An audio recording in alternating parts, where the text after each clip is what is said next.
우리는 삶을 살아가다 보면은 수도 없이 고난이라는 것에 부딪히게 됩니다. 그래서 이 고난에 계속해서 우리가 부딪히며 살아가기 때문에 우리는 기적을 구하게 되는 것이 우리의 일반적인 삶의 모습, 또 신앙의 모습인 것 같습니다. 그러다 보니까 이 신앙생활을 하다 보면은 아무래도 이 기도응답이라고 하는 것을 통해서 우리가 즐거움을 좀 경험하게 되는데요. 기도했더니 하나님께서 들어주시더라라고 하는 것입니다. 저도 그런 경험들이 좀 있는데요. 그중에 최근에 한 2주 전이었나요? 저를 이렇게 양육해 주셨던 목사님이 이제 선교에 나가 계시는데 선교사님에게 긴급한 카톡이 왔어요. 기도해 달라는.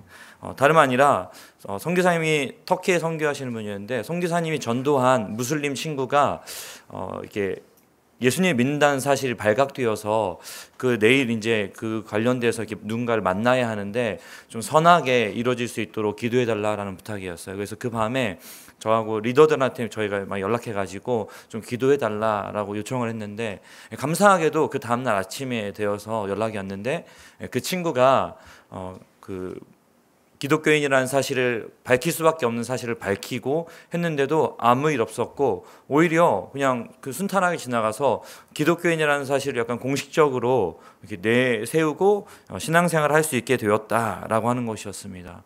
그럼 아멘이지 않습니까? 네, 얼마나 기쁜 일입니까? 제가 청년들한테는 좀 잘 먹히는데 제가 아직은 청년들하고 놀아야 되는 게 맞는 것 같습니다.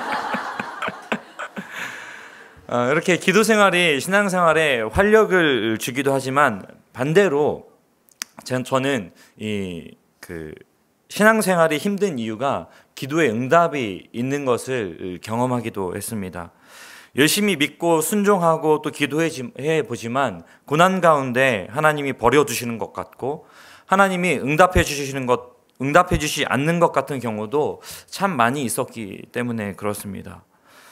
저도 그래서 기도가 응답되지 않아서 하나님을 믿고 싶지 않았던 때가 있었습니다. 특별히 저는 중학교 때 하나님이 왜 우리 기도 들어주지 않는 거지? 라는 것 때문에 하나님에 대한 심각한 회의감이 빠져들었었고 특별히 그 중심에는 저희 어머니가 있었습니다. 저희 어머니는 정말 기도 많이 하시는 분이거든요. 아침에 제가 학교에 가면서 이렇게 어머니한테 인사하고 가면 어머니 기도하러 방에 들어가세요. 그래 와서 이게 점심 먹고 학교 갔다 오면은 여전히 기도를 하고 계세요. 네, 물론 중간에 뭔가를 하셨을 거라고 지금 와서 생각해보면 그렇지만 어린 제 입장에서는 우리 어머니는 하루에 한 6, 7시간씩 기도하시나? 그러고 나면 저녁에 연속극 보시고 또 기도하시거든요. 이분은 기도만 하시네? 뭐 이런 생각들 많이 했는데 문제는 그거였어요. 그렇게 어머니 기도하는데 우리 집은 왜 그렇게 부유하지 않지? 남들 앞에서 좀 떵떵거리고 살 법도 한데 왜 우리 어머니는 내가 사달라고 하는 나이키 운동화 못 사주지? 이런 게 저의 심각한 고민이었어요. 그런데 그것뿐만 아니라 제가 생각해 보니까 이 설교 준비하면서 생각해 보니까 기도 응답되지 않았던 순간들이 그것 말고도 더 많더라고요. 이를테면요, 제가 가고 싶은 고등학교가 있었어요.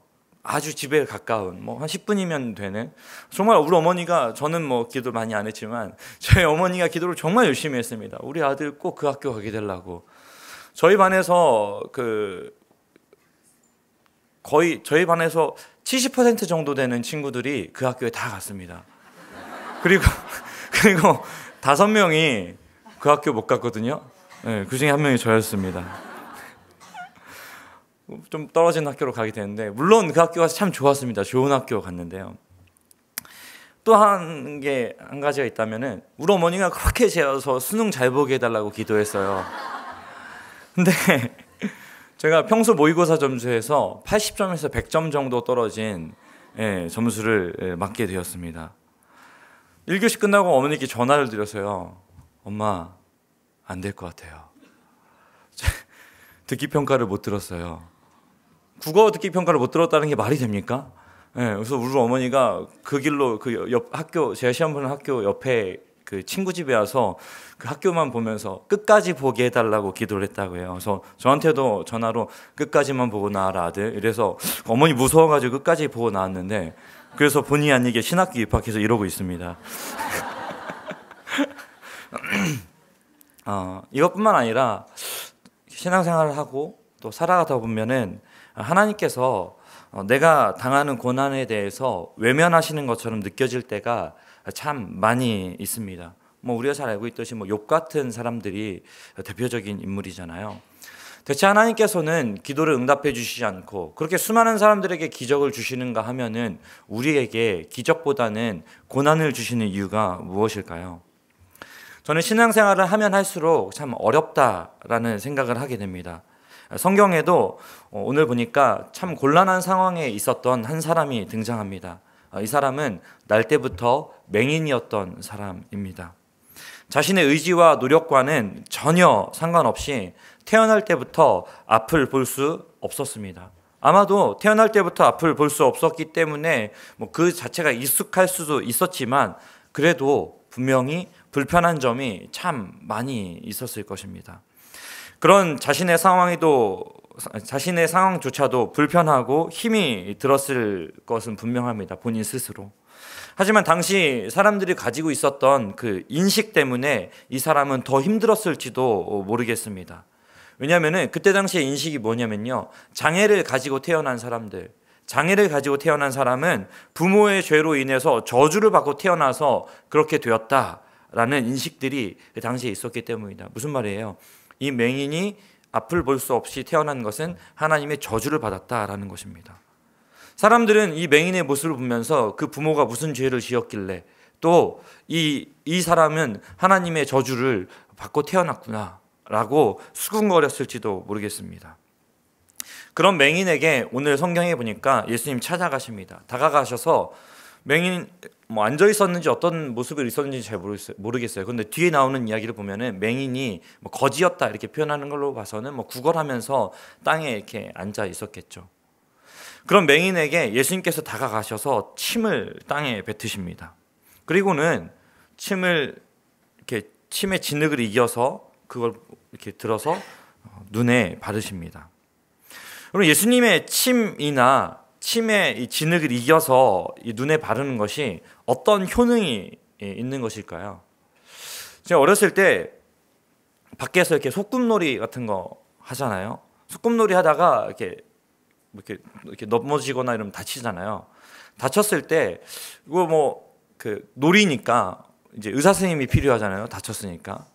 그래서 또 이제 의사인 친구가 이제 풀 막 이렇게 뽑아가지고 잡초 막 돌로 막 빻아가지고 막 뭉쳐요. 그 뭉친 거 이렇게 올려주거든요. 약이라고 발라주는데 이게 효과가 있는 걸까요? 아무 효과 없이 그냥 바르는 거잖아요. 약이다 이렇게. 그러면 되게 기분이 좋아집니다. 왠지 약이 발라진 것 같고 낫는 것도 같고. 또 저희 어렸을 때 할머니로부터 또 우리 어머니로부터 전수받은 아주 좋은 기술이 하나 있는데요. 최근에도 이렇게 가끔 써먹는 기술인데, 저도 제 아이들에게 전수해줬고, 목이 물리면, 목이 물린데 이렇게 십자가 손톱으로 그리고 거기다 이렇게 침 바르면은 왠지 안 가려운 것 같고, 다 치료된 것 같고, 그런 기분이 들죠. 여러분 과연 이런 침에 효능이 있을까요? 저는 어렸을 때부터 이렇게 다치거나 벌레에 물리거나 하면은 침 발라 이런 얘기를 참 많이 들었습니다. 근데 오늘 예수님이 침을 바르는 것 같은 느낌의 장면을 연출하고 계십니다. 근데 여러분 생각해 보면은 지금 진흙을 막 이겨가지고 눈에 발라야 되잖아요. 그러면은 그냥 지금 제가 이게 입이 바짝바짝 마르고 있는데 이 정도 침 뱉어가지고는 이게 안 되거든요. 예수님이 막 해가지고 어쩌면 한 번으로 부족했을 수도 있어요. 해가지고 아니면 이렇게 해가지고 가래를 이렇게 모아서 해야 되는지도 모르겠습니다. 어쨌든 저는 오늘 말씀을 보면서 제가 말씀을 깊이 묵상하면서 좀 예수님, 첫 번째로는 예수님 참 모양 빠진다 라는 것과 이렇게 예수님 더러운 방법을 택하시지? 라는 이 두 가지 생각이 들었습니다. 어쨌든 아무 말씀도 없으시고 제자들하고 얘기하다가 이 맹인 앞에 가가지고 침 잔뜩 뱉어가지고 침으로 막 진흙을 이겨서 그리고 나서 맹인의 눈에 바르는데 이 장면을 맹인이 봤더라면 어땠을까요? 물론 봤다면은 이렇게 안 하셨겠죠. 네. 근데 제가 맹인이었고 제가 만약에 그 장면을 맹인이 아니라 봤다면은 그거를 저에게 바르려고 예수님 오시는 모습을 상상만 해도 정말 끔찍할 수가 없습니다. 저는 부끄러운 고백입니다만 제 아들이 먹다 남긴 그 과자 같은 것도 조금 먹기 싫거든요. 이렇게 예. 제가 아이들이 이렇게 사탕 이렇게 빨아먹고 저한테 줬을 때 너무 충격적이었어요. 그건 네가 먹으렴 이렇게 하고 양보했는데요. 정말 어떻게 보면은 참 까무러칠 정도로 끔찍한 장면을 오늘 예수님이 연출하시면서 그리고 오늘 그 진흙을 눈에 바르시고 실로암에 가서 씻으라라고 말씀하십니다. 여러분 어쩌면은 우리는 이 장면을 보면서 실로암 가면은 눈 뜨잖아 하기 때문에 이 장면을 너무나 쉽게 받아들일지도 모르겠습니다. 뭐 이게 얼마나 어려운 일이냐라고 물을 수도 있겠습니다. 하지만 지금 이 진흙을 잔뜩 눈에 바른 채로 이 실로암 못을 향해서 가는 이 사람이 누구냐 하는 것이죠. 이 사람은 맹인이잖아요. 이 사람이 실로암 못에 가기까지는 누군가의 도움을 받아야 갈 수 있다라고 하는 것입니다. 이 사람의 모습을 상상해 보면은 사실은 이런 모습을 상상해 보면은 예수님의 이런 행동이 저는 전혀 이해가 되지 않습니다. 일단은 눈에 진흙을 바르고 가야 되잖아요. 눈에 진흙을 묻혀졌는지 잔뜩 얹어졌는지는 잘 모르겠습니다. 만약에 잔뜩 얹어졌다면은 그거 저는 그런 생각이 드는 거예요. 떨어질까봐 왠지 그게 효능이 있을 것 같아서 떨어뜨리면 안 될 것 같은 그 기분에 떨어질까봐 고개를 이렇게 하늘 살짝 향하고 이렇게 걸어가야 되는 거예요. 그런 상태로 지금 실로암까지 가야 됩니다. 얼마나 불편하겠습니까? 누군가 도와줄 수 있을 수도 있고 아니면은 이 장면을 봤을 때 누군가 도와주는 장면이 딱히 드러나지 않는 걸로 봐 혼자 그동안의 감에 의지해서 실로암까지 가야 했는지도 모르겠어요. 눈에 진흙을 바르고 가야 하니까 불편했고 안 보이는 거 뻔히 알면서 가라고 하는 그 예수님의 말을 들었을 때 뭐야 하면서 모욕감을 느낄 수도 있고요. 또 눈에 진흙을 잔뜩 바르고서 이렇게 여기저기 휘휘 저어가며 실로암으로 가는 모습을 보는 그 사람들의 반응, 이것들 때문에 저 사람 뭐 하고 있지? 라고 하는 반응 때문에 수치스러울 수도 있습니다. 그리고 앞이 보이지 않는 이 사람에게는 그렇게 하고 실로암까지 가는 과정조차도 심지어 위험한 일일 수도 있다라고 하는 겁니다. 저는 이 장면을 생각하고 묵상하면서 예수님께서 굳이 그러실 필요가 없지 않나? 이제껏 예수님께서는 그냥 명령만으로도 병을 고쳤던 사건들이 참 많이 있습니다. 심지어는 그냥 병 고치고 뭐 귀신 쫓고 하는 정도가 아니라 죽은 사람을 살릴 때에도 그냥 말 한마디로 고치셨습니다. 나사로야 나오너라. 그런데 죽은 사람을 살리는 데에도 명령 하나면 됐는데 왜 오늘 이 맹인의 눈을 뜨게 하는 데는 굳이 이렇게 모욕스럽고 수치스럽고 불편하고 심지어는 위험을 감수해야 하는 이런 일을 시키셔야 했냐라고 하는 것이었습니다. 이 이야기를 통해서 우리가 발견할 수 있는 것은 무엇일까요? 그것은 다름 아니라 고난은 응답의 과정이다라고 하는 것입니다. 뭐라고요?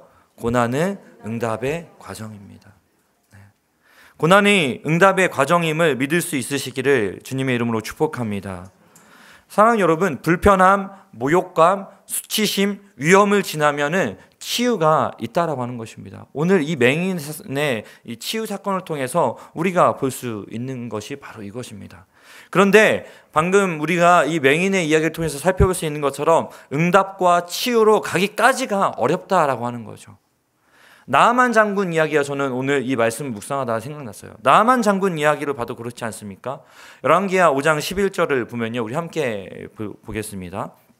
자, 처음에 같이 읽어볼까요? 시작. 나아만이 노하여 물러가며 이르되 내 생각에는 그가 내게로 나와 서서 그의 하나님 여호와의 이름을 부르고 그의 손을 그 부위 위에 흔들어 나병을 고칠까 하였더라. 12절요.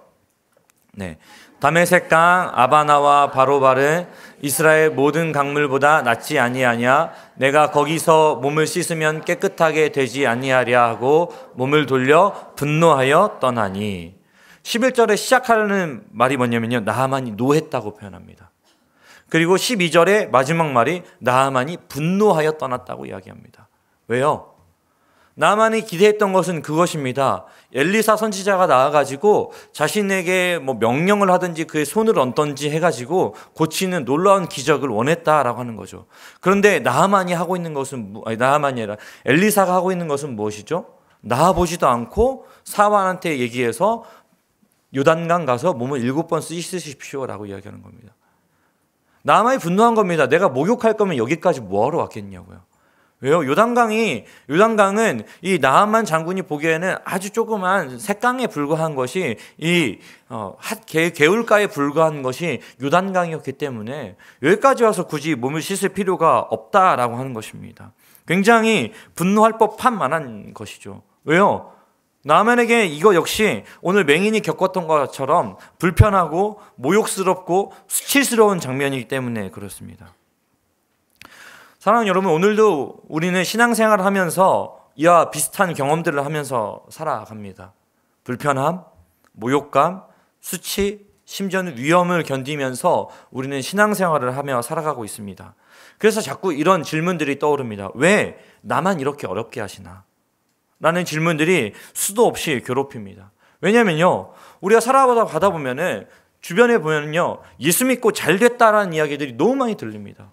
예수 믿고 기도했더니 하나님이 이렇게 들어주시더라. 누구누구는 기도했더니 하나님께서 이렇게 역사하시더라. 심지어 전 어렸을 때 어떤 권사님 오셔서 간증하시는데 기도하고 시험 보러 갔더니 교과서가 눈앞에서 펼쳐지고 교과서 넘겨가면서 시험지 풀었다 뭐 이런 얘기 있는데 정말 분노가 일었습니다. 우리 어머니는 6시간씩 기도하시고 나도 기도 안 하는 사람 아닌데 고3 때 나도 나름 100일 기도하고 그다음에 주일날 학교 가야 되는데 학교 안 가고 예배 드리고 학교 가느라고 선생님한테 두들겨 맞아가면서 나도 학교 다니고 이랬는데 왜 나는 듣기평가 2, 3번 문제가 안 들리는 거야? 이런 분노. 왜 하나님 나만 이렇게 어렵게 하십니까? 라는 질문들이 저를 힘들게 만들었습니다. 그래서 오늘 맹인의 심정이라면 이렇게 얘기했을 겁니다. 실로암까지 가는 것이 나에겐 너무 힘든 일입니다. 왜 굳이 나를 실로암까지 가게 해야 합니까? 굳이 이렇게 하셔야 합니까? 이렇게 하시지 않아도 되지 않습니까? 라고 원망 섞인 질문, 원망 섞인 탄식을, 불평을 하게 되는 것이 오늘 우리의 신앙의 모습이다라고 하는 거죠. 사랑하는 여러분, 그러나 고난은 응답의 과정인 줄 믿으시기 바랍니다. 고난 속에서 우리는 하나님께 여쭤야 합니다. 뭐라고요? 하나님, 왜 이런 고난 주십니까가 아니라 하나님, 제가 무엇을 하기 원하십니까?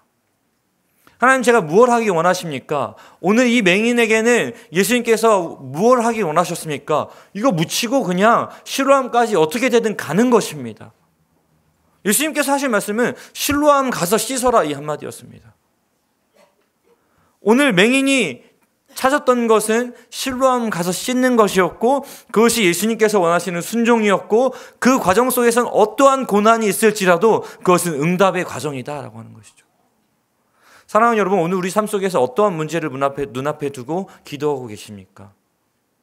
그 문제 앞에서 우리가 물어봐야 될 것은 하나님, 제가 무엇 할까요? 주님, 제가 듣겠습니다. 제가 순종하겠습니다. 가르쳐 주십시오. 그렇게 했을 때 주님께서는 우리에게 가르쳐 주실 것입니다. 때로는 그냥 기도해라라고 말씀하실 수도 있어요. 기도하면 됩니다. 때로는 어떤 순종과 헌신을 요구할 수도 있습니다. 하면 됩니다. 그 자체가 고난일 수도 있고 그 자체가 괴로울 수도 있습니다. 그런데 하면 됩니다. 청년들 만나면요, 가끔 이런 친구들이 있어요. 목사님, 기도 너무 열심히 하고 싶지 않아요.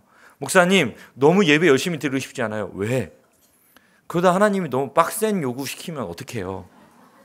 저한테 아프리카 가라 하면 어떡해요? 저는 아프리카보다는 서울에서 조금 더 성공하고 싶은데 하나님의 뜻이 서울에도 있지 않나요? 서울도 하나님 사랑하지 않나요? 그래, 사랑해.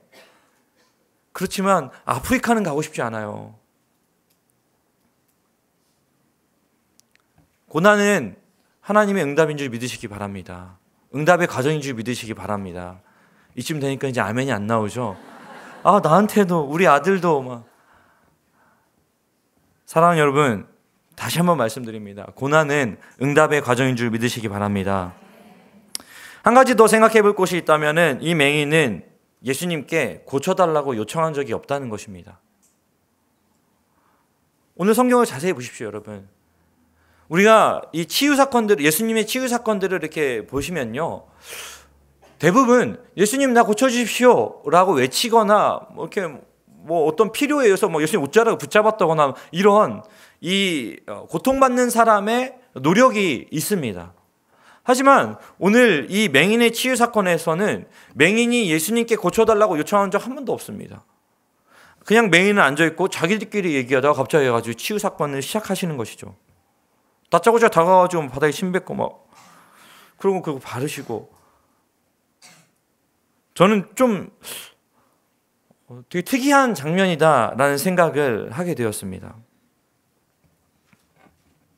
예수님께서 먼저 이 사람에게 찾아갔고 이 사람을 바라보시는 예수님의 시선을 의식한 제자들이 이제 물었던 거죠. 이 사람이 맹인된 이유는 무엇입니까? 그때 예수님께서 이렇게 대답하십니다. 이것은 하나님이 하시는 일을 나타내고자 합니다. 이 사람의 앞을 못 보는 것은. 그렇다면 하나님이 하시는 일이 무엇일까요? 저는 이 말씀을 보면서 하나님이 하시는 일이 대체 뭐길래 이 사람이 눈을 뜨지 못하고 앞을 볼 수가 없어야지라고 하는 질문이었습니다. 그런데 이후에, 오늘 우리가 읽진 않았지만 이 이후에 나오는 이 맹인이 눈을 뜨고 한 일을 보면 우리 조금이나마 알 수 있습니다. 눈을 뜨고 이 맹인이 한 일은 뭐냐면요, 여러 사람에게 예수님이 하나님께서 보내신 분이다라는 것으로 소개합니다. 하나님께서 예수님을 통해서 세상을 회복하실 것임을 보여주는 역할, 다시 말해서 예수님을 하나님이 보내셨다라고 하는 것을 세상 사람들에게 전하고 확인시켜주는 역할을 이 맹인이 하고 있다라고 하는 것입니다. 이 맹인의 말을 통해서이기도 하지만 맹인의 치유 사건을 통해서도 하나님이 세상을 회복시킬 것이다, 누구를 통해서? 예수님을 통해서 하실 것이다 라는 사실을 한번 확인시켜주는 것입니다. 이 유대인들은 이 맹인의 치유 사건을 보면서 한 말씀, 한 장면을 생각할 수 있습니다. 그게 뭐냐면요, 이사야서의 말씀인데요. 이사야 9장 2절을 저희가 함께 한번 한 목소리로 합독해 봤으면 좋겠는데요. 함께 읽어볼까요? 흑암에 행하던 백성이 큰 빛을 보고 사망의 그늘질 땅에 거주하던 자에게 빛이 도다. 또 있습니다. 이사야 29장 18절요. 그날에 못 듣는 사람이 어둡고 캄캄한 데에서 맹인의 눈이 볼 것이며, 이렇게 이사야 선지자를 통해서 말씀하셨던 이 한 장면, 회복의 한 장면을 유대인들은 생각했을 거예요. 예언의 성취의 단면을 오늘 이 이사야 선지자의 말씀을 생각하면은 지금 이 맹인이 눈을 뜨게 된 사건, 그리고 눈을 뜨게 된 맹인이 예수님을 하나님께서 보내신 이라고 소개하는 것을 통해서 이들은 깨달았을 것입니다. 뭘요? 예수님이 정말 하나님이 보내신 분이구나. 이렇게 맹인의 고난은 결국 하나님의 일을 나타내 보여주는 사건이었다라고 하는 것입니다. 하나님께서는 우리가 겪는 고난을 통해서 하나님이 어떤 분이신지를 가르쳐 주신다고 하는 거예요. 그래서 고난이 오면은 무조건 해결해 주시지 않습니다. 우리가 그 고난을 견뎌내길 원하십니다. 영문도 모른 채 날 때부터 맹인이었던 이 사람, 영문도 모른 채 갑자기 자기에게 다가와서는 눈에 침에 이겨진 진흙을 발라주고 실로암에 가서 씻으라는 예수님의 말씀을 들어야 했던, 예수님의 명령을 들어야 했던 이 사람이 겪어야 할 고난은 하나님의 일을 위한 이 사람의 사명이었다라고 하는 것이죠. 사명의 자리였다라고 하는 것입니다. 다시 말해서 고난은 사명의 자리임을 우리가 믿을 수 있어야 합니다. 아멘입니까? 따라서 오늘 우리가 고난을 겪고 있다면 우리는 사명의 자리에 서 있다라는 사실을 믿어야 합니다. 청년들을 신방하다 보면요, 하나님의 뜻을 아는 방법을 물어보는 경우가 있어요. 목사님, 하나님의 뜻을 어떻게 알 수 있죠? 그러면서 자기가 겪는 이 고난, 자기가 겪는 이 어려움을 왜 겪어야 하는지에 대해서 저에게 물어봅니다. 어떻게 하나님의 뜻을 알 수 있을까요? 목사님, 저도 참 어렵습니다. 쉽지 않죠. 그런데 사실은 청년들이 저에게 이 질문을 하는 이유가 있습니다. 뭘까요? 하나님의 뜻을 알고 싶은 게 아니라 덜 좀 힘들고 싶어서 저한테 물어보는 거예요. 어떻게 하면 이 고난 빨리 넘어가요? 또는 이거 고난, 보통 앞에 간증하시는 분들이 고난 뒤에는 복이 있다는데, 저도 이 고난 뒤에 오는 복 빨리 누리고 싶은데, 아니면 이 고난 뒤에 진짜 복이 나한테도 있는 건지 알고 싶은데, 하나님, 아니, 목사님, 그 하나님한테 좀 그것 좀 알아볼 수 있는 그 길 좀, 그것 좀 알려달라고 저한테 그러는 거죠. 우리도 그렇지 않습니까? 내 친구 누구는 학교 다닐 때 뭐 공부 잘한 것도 아닌데 그 집은 아들은 어쩜 그렇게 공부도 잘한다고. 분명히 내 친구는 공부 못했는데 그 집 아들은 공부를 잘하는 걸 보면은 남편을 잘 만난 것일까? 하나님, 왜 저는, 우리 아들은 이렇게 공부 못하는 아들 주셔가지고 왜 이런 고난을 저에게 주십니까?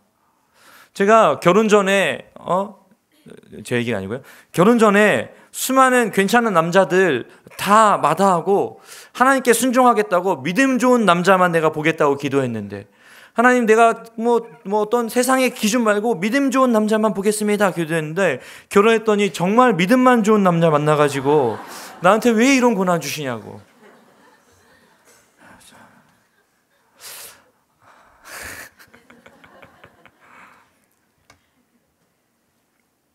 제가 둘째 아이를 이제 저희가 임신했을 때였어요. 병원에 주기적으로 한 번씩 가야 되잖아요, 임신하면은. 갔습니다. 그래서 뭐 검사 받으라고, 저도 잘 모르니까 검사 받으라면 다 받고, 하라면 다 하고, 열심히 했습니다. 검사 받으라 해서 받았더니 어느 날 병원에 가니까 저희 아이가 기형으로 태어날 가능성이 있다라는 것이었어요. 그래서 더 검사를 해야 되는데, 그 비용이 한 100만 원 든다라는 거였어요. 저한테 무서웠습니다. 첫 번째로는 재정적으로 검사할 100만 원이 없다라는 것이었습니다. 두 번째로는 검사할 100만 원도 없는데 기형으로 태어날 아이를 제가 재정적으로 감당할 수 있을까라고 하는 것이었습니다. 세 번째로는 내 몸 하나 잘 감당하지 못하는 내가 그 많은 도움을 줘야 하는 아이를 감당할 수 있을까라는 것이었습니다. 별별 생각이 다 들었습니다. 그러다 보니까 하나님, 왜 저한테 이런 고난을 주십니까? 라고 하나님을 원망하기 시작했습니다. 아직 태어난 것도 아닌데 별별 생각이 다 들더라고요. 며칠간 그래서 여기저기 물어보고 이것저것 검색해보고 너무 마음이 어려웠습니다. 그러다 어느 날 기도하던 가운데 하나님한테 따졌습니다. 하나님, 왜 굳이 저한테 이러셔야 하는 거죠? 그럴 거였으면 차라리 목사 말고, 돈 못 버는 목사 말고 돈이라도 좀 벌게 해서 이 아이 감당할 수 있게 해줘야 되는 거 아닙니까? 라고 막 하나님께 따지면서 원망하고 있었습니다. 그런데 그때 하나님께서 저에게 이렇게 물어보셨습니다. 되게 근원적인 질문이었어요. 검사 왜 하니? 아이가 기형이면 낙태할래? 저한테 이렇게 물어보시는 것이었습니다. 너무 자연적으로 제가 그러면 안 되죠. 하나님이 주신 생명인데 라고 대답했습니다.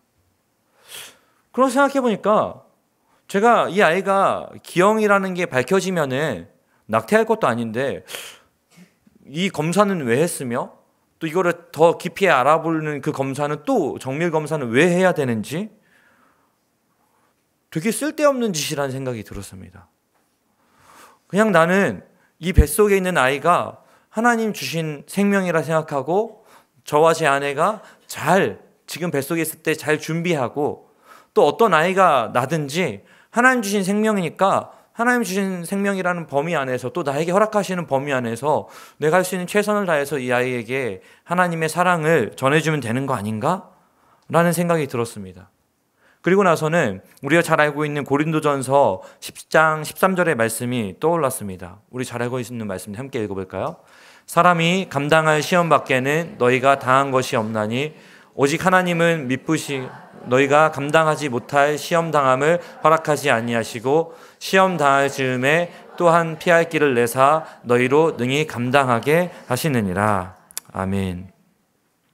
이 말씀을 생각하니까 하나님께서 내 삶을 가장 선한 길로 인도하시는 목자인데 내가 뭐 걱정할 거 있나? 이런 생각이 드는 것이었습니다. 그리고는 그 자리에서 선한 목자 되신 하나님을 찬양했습니다. 선하신 목자, 날 사랑하는 분. 이 찬양이 절로 나오더라고요. 결국 검사 안 했습니다. 그리고 하나님께 기도했습니다. 하나님, 제가 감당할 그릇이 되면 주시면 됩니다. 그리고 제가 감당할 그릇이 안 되면은 그에 맞게 주시면 됩니다. 그래서 결국 검사도 안 했고 제가 감당할 그릇이 안 됐는지 하나님 둘째를 정상화로 태어나게 하셨습니다. 물론 최근에 세 자릿수 곱하기 세 자릿수 잘 못해서 저에게 새로운 시험거리로 다가와서 오히려 저의 마음을 더 힘들게 한 일이 있었긴 하지만요. 우리는 고난이 찾아왔을 때 왜 이런 고난 주십니까? 물을 필요가 없습니다. 하나님이 어떤 분이신지 묵상하면 됩니다.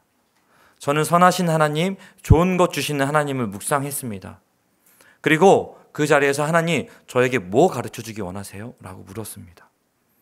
이렇게 묻고 하나님께서 이 고난을 통해서 가르쳐 주시는 것이 무엇인지를 기대해야 합니다. 저는 거기서 하나님은 내 삶을 가장 좋은 것으로 인도하시는 선한 목자 되신 하나님을 나에게 가르쳐주고, 아이를 양육할 때 내 어떤 의지가 아니라 하나님이 나에게 감당할 수 있을 만큼으로 이 아이와 나의 삶을 이끌어 가시는구나 하고 그저 감당하기를 원하신다는 사실을 깨닫게 되었습니다. 사랑하는 여러분, 고난은 우리의 사명을 발견하는 자리인 줄 믿으시기 바랍니다. 고난은 응답의 과정이며 고난이 우리의 사명이라는 것, 우리의 사명의 자리라는 것을 어떻게 해야 우리는 받아들일 수 있을까요? 인생의 고난이라고 하는 어두운 긴 터널을 지나는 것 같은 우리의 인생 가운데 우리의 빛이 되시는 예수님을 생각하면 됩니다.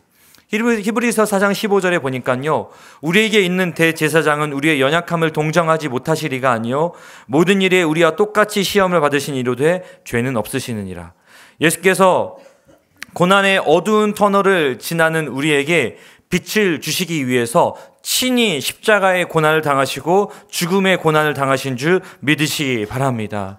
그 고난은 처절한 고통이었고 빛을 찾아볼 수 없는 캄캄한 사망의 자리였습니다. 그러나 그 고난을 예수님께서 사명으로 받아들였을 때 그 자리는 생명이 시작되는 자리였음을, 우리가 살아나는 자리였음을 믿으시기 바랍니다.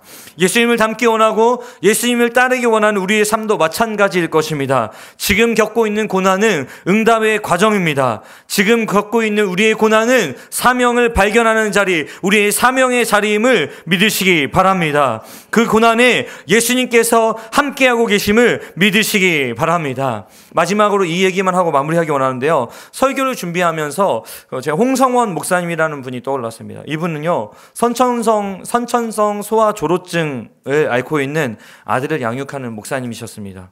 소아 조로증은 전 세계에 123명의 환자가 있는데요, 아주 희귀한 질환이죠. 어린 나이에 고혈압, 협심증, 뇌경색이 발병할 수 있는 노인의 질병을 앓게 되는 이 병이에요. 평균 수명 13세에서 14세. 제 목사님의 간증 일부를 읽어드리길 원하는데요, 처음 그 사실을 알았을 때에는 주님 왜 그러셨어요? 왜 그랬냐고요? 왜 그랬어? 저도 모르게 반말까지 나왔습니다. 기도라고 할 수 없었습니다.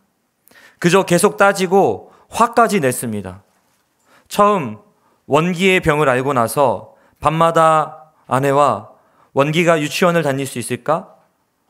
졸업은 할 수 있을까를 이야기하면서 매일 울었습니다. 오늘이 마지막일 수 있다는 것을 매일 느끼며 살다 보니 모든 게 다 원망스러웠고 슬펐습니다. 하나님이 원기를 나에게 맡기신 이유를 알게 되었습니다. 단순하고 금방 잊어버리는 아빠에게 맡기신 이유, 원기의 성격을 잘 받아주는 동생이 있고 원기를 사랑해주는 모든 친척들이 있어서 견딜 수 있었습니다. 원기를 가장 잘 돌볼 수 있는 신앙의 가정에 맡기셨구나 라는 깨달음이 생겼습니다. 하나님, 저에게 원기를 주셔서 감사합니다. 혹시 지금 겪고 있는 고난으로 인해 그것이 하나님의 징계라고 생각하는 분이 계시다면 그것은 하나님이 가장 잘 감당할 수 있는 사람에게 맡기신 것이라는 것을 아셨으면 좋겠습니다. 소아 조루증인 아들을 그리고 자기보다 언제 먼저 하나님 품에 안길까 걱정하며 아들을 키우는 이 목사님과 사모님의 고백은 하나님이 가장 필요한 곳에 맡기셨구나. 그리고 그러면서 자신들의 사명을 발견한 것입니다. 사랑하는 여러분, 고난은 응답의 과정이요, 고난은 사명의 자리임을 믿을 수 있기를 바랍니다.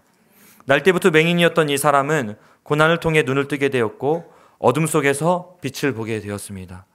그리고 그 빛을 봐서 세상을 보게 된 것뿐만 아니라 눈을 떠서 우리 인생의 빛이요, 이 세상의 구원의 빛이신 진정한 빛 예수님을 보게 되었습니다. 그리고 그의 고난은 예수님을 드러내 보일 수 있는 사명의 자리가 되었습니다.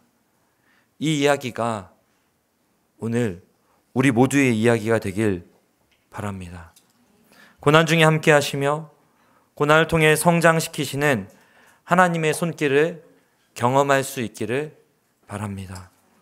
그래서 오늘 우리가 감당하고 있는 고난을 통해 맹인이 경험했다 하나님의 놀라운 기적을, 놀라운 능력을 경험할 수 있기를 주님의 이름으로 축복합니다.